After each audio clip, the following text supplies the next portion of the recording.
Erica Dickerson and Jamila Mapp are not your traditional best friends.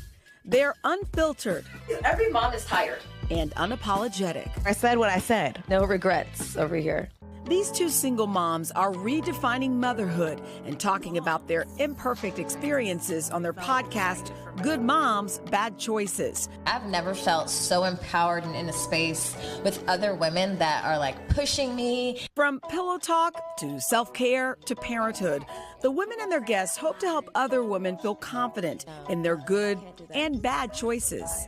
The duo met 6 years ago at a bar. Both were newly single moms at the time. The bond was instant. Hi. Hey, best friend. Hey, girl. They both struggle trying to maintain their own identities while raising their daughters. That's when they realized the need for a community to support each other.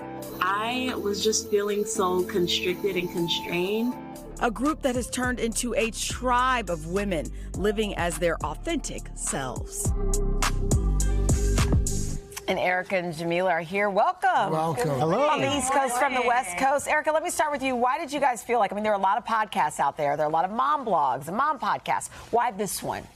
You know what, at the time, my life kind of had blown up in my face. I had found myself a single parent, and I felt extremely alone in that space. And I was looking at podcasts one day. I was listening to a lot of murder mystery podcasts, actually. And I went ahead and tried to find one about single parenting, and there were none, like literally none. And so I thought to myself, this space is open. We need to have these conversations. I'm sure there's other women out here that feel alone like I did, ashamed almost, really. And that's really kind of the story of, part of the story. There's a longer story. I don't have enough time for that. But you've been having these conversations, and Jamila, how has it been eye-opening to you to hear what other women have to say?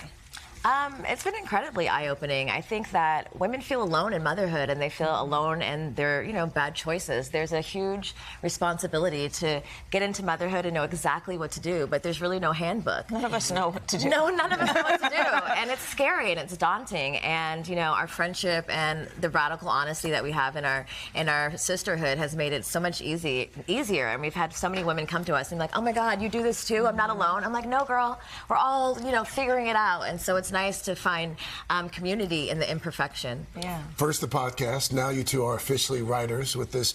Sounds like it's going to be a handbook. It's called Good Mom's Guide to Making Bad Choices. And you said that you wish you had this book when you were pregnant.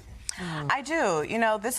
There's so many books when you become a mom, right? Like on how to take care of your toddler, how to take care of your infant, preteen. There's no books on how to take care of yourself as a mother. I feel like we are often left out of the conversation, and there's nothing out there that really teaches us that. So this book, A Good Mom's Guide to Making Bad Choices, is that. It really talks about prioritizing yourself, and that when you do that, this radical moment of choosing yourself, everything starts to unwrap when you start doing that.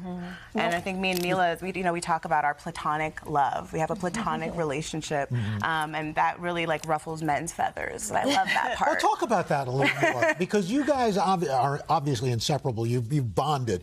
And I think it's harder for us as adults about making friends who matter. We think about it for our kids, but as adults, talk about that. Absolutely. We're not in school anymore, right? You don't have to go to the cafeteria and find a friend. So I think adults stop prioritizing making friendships in adulthood, and they prioritize romantic relationships. They go on dating apps, but women rarely do that, and it feels awkward and uncomfortable. And sometimes even, there's a lot of pressure for women to perform, but we even project that with each other, right?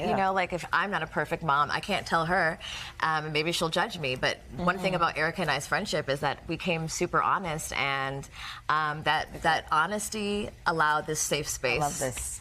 Erica, Jamila, so nice to meet you guys. You both have 8-year-old daughters. What a great example. Thank you. Thank you. All right, the book, it's called A Good Mom's Guide to Making Bad Choices. It's out right now. Thank you. Thank you. Thank you, guys. Thanks so much. Hey, thanks for watching. Don't miss the Today Show every weekday at 11 a.m. Eastern, 8 Pacific on our streaming channel, Today All Day. To watch, head to today.com/allday or click the link right here.